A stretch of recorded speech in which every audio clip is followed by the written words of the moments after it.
Dear student, we shall learn another graphical representation of the numerical data, that is histogram. So what actually a histogram means? A histogram is a representation of frequency distribution. So let me explain you about the frequency distribution. We have already learnt about the classification of the data, arranging it in an order. So when the number of scores are large and scores are repeating, so we cannot write the scores individually. So what we are going to do now, we are going to write the data in a table. That means we are going to tabulate the set of scores. What do you mean by tabulate? Writing the data in a table. Such a tabular form of representing data showing each score and a corresponding number of repetitions, which is known as frequency. Repetition of scores known as frequency. That is showing a score and a corresponding frequency is known as frequency distribution. And writing the scores along with the distribution, along with the frequency in a table is known as frequency distribution table. So that is about the frequency distribution. That means a histogram is a what type of representation? Graphical representation of frequency distribution in simple words. So there will be two columns. In one columns you find that is scores. In another column you find the frequency. What actually meant by frequency?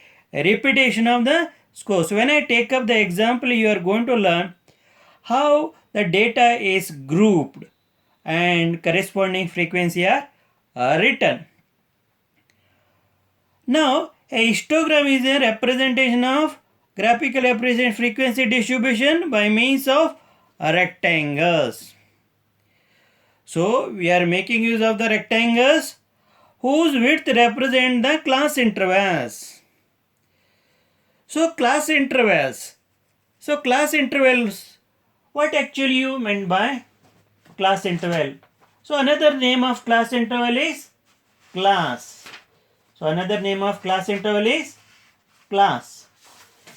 So, what are you going to understand in a class?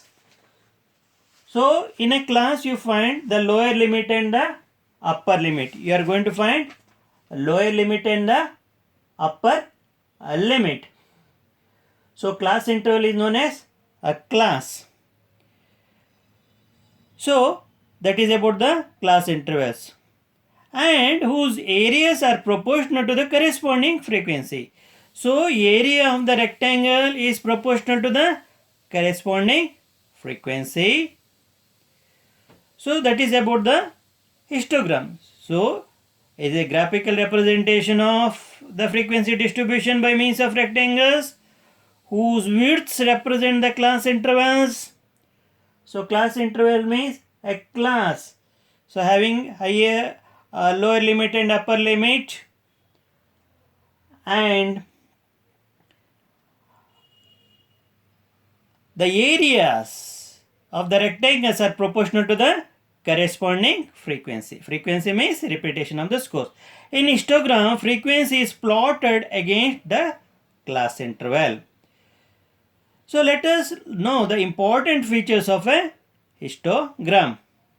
The bars are joined together. The rectangular bars are joined together. But in the bar graph, you did not see the bars joined together. So the bars were with a gap. In the histogram, the bars are joined together. Next important, the bars can be of varying width. It can be of varying width. The frequency of the data is represented by the area of the bar. Which bar? Rectangular bar, and not the height. So we have to focus on the area of the rectangular bar and not the height. That is important feature of the histogram. Now let us focus on the example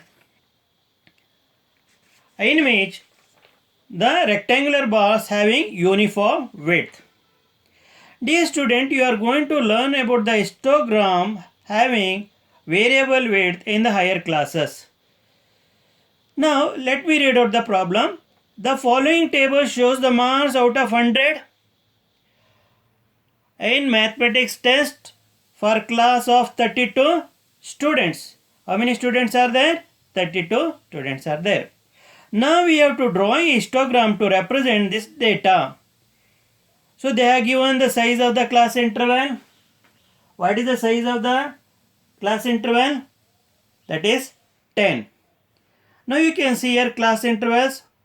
That is 1 to 10 scores from 1 to 10, 11 to 20, 21 to 30, 31 to 40, 41 to 50, 51 to 60, 61 to 70, 71 to 80, 81 to 90, 91 to 100.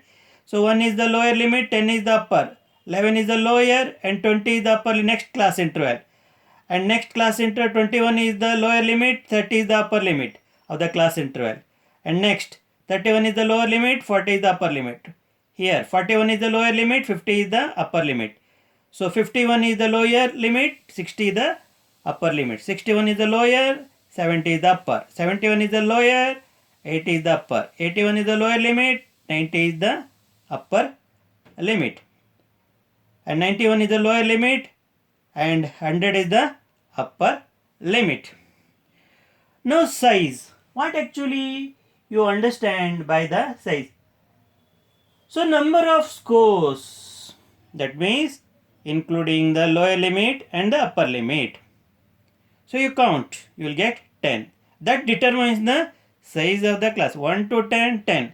11 to 20 including 11 and including 20 you will get 10. 11, 12, 13, 14, 15, 16, 17, 18, 19, 20. Like that you have to count a lower and upper limit, and in between scores you will get the 10. That is the size of the class interval. So here the class intervals have the uniform size and the frequency, repetition of the scores. Here 1 to 10, 0, 11 to 20, 0, 21 to 31, 31 to 42, 41 to 55, 51 to 68, 61 to 77, 71 to 86, 81 to 92, 91 to 101. That means the children who have scored the marks including 1 and 10 and between 1 and 10 are 0. That means no one has scored the score between 1 and 10 and including 1 and 10. And no student has scored the marks between 11 and 20 and including 11 and 20. The number of students who have scored the marks starting from 21 to 30 and in between 21 and 30 are 1. And number of students who have scored marks between 31 and 40 including 31 and 40 are 2. Number of students who have scored the marks between 41 and 50 including 41 and 50 are 5. Number of students who have scored the marks between 51 and 60 including 51 and 60 are 8. Number of students who have scored the marks between 61 and 70 including 61 and 70 are 7. Number of students who have scored the marks between 71 and 80 and including 71 and 80 are 6. Number of students who have scored the marks between 81 and 80 including 81 and 90 are 2. Number of students who have scored the marks between 91 and 100 including 91 and 100 are 1.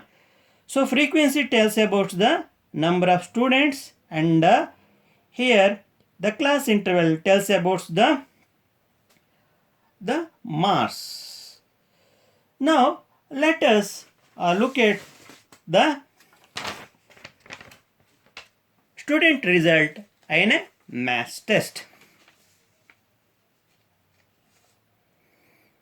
Now dear student, you have to draw. So at the top, student result in a maths test. Now, so you have to draw a horizontal line OX known as x-axis and a line, vertical line perpendicular to horizontal line and known as y-axis. So you have to draw x-axis and y-axis perpendicular to each other. Now you have to set the scale. So y-axis tells about the frequency. That means for each 2 centimeter we should understand it is 2 frequencies. See, 1 2 2 centimeter 1 frequency, again next 2 centimeter 1 frequency, again next to 1 frequency. So again after every 2 centimeter you get 1 frequency. So that means frequency. And along the x-axis you have to write the size of the class interval. Here you have 1 to 10, 11 to 20, 21 to 30, 31 to 40, 41 to 50, 51 to 60, 61 to 70, 71 to 80, 81 to 90, 91 to 100. So for you can see for the width of 1 centimeter size is that is 10, that you have class interval of size 10. See along the x-axis bars of width 1 centimeter, that is joined together, and here size is size of class interval 10. Now corresponding to 21 to 10, the scores 21 to 30, you have one student. So you have to draw a bar up to 1 frequency. Next bar, that is 31 to for between 31 to 40 up to frequency 2. And the third bar between 41 to 50 up to frequency 5, the height. Then 51 to 60 up to frequency 8. Then 61 to 70 up to frequency 7. 71 to 80 up to frequency 6.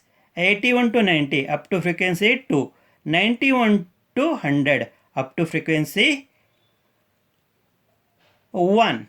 Now important things you have to observe. See here the bars are having uniform width because the size of the class interval was uniform and it was of size 10, and the bars are joined, there are no gaps unlike the bar graph. In histogram the bars are joined. So this is the graphical representation of the numerical data. So you have to draw very neatly. Here frequency tells about the number of students and the size of the class interval tells about the size, that is, and this class intervals tells about the marks, scored by student in mathematics test. So why the scores are grouped? So we can represent the data very efficiently so that we can understand the histogram. Dear children, you have understood the histogram. So histogram is nothing but the representation of frequency distribution, how the frequency are distributed in a data by means of rectangles whose width represent class interval. You can see width represent class interval. So dear children, so after understanding this, draw this histogram.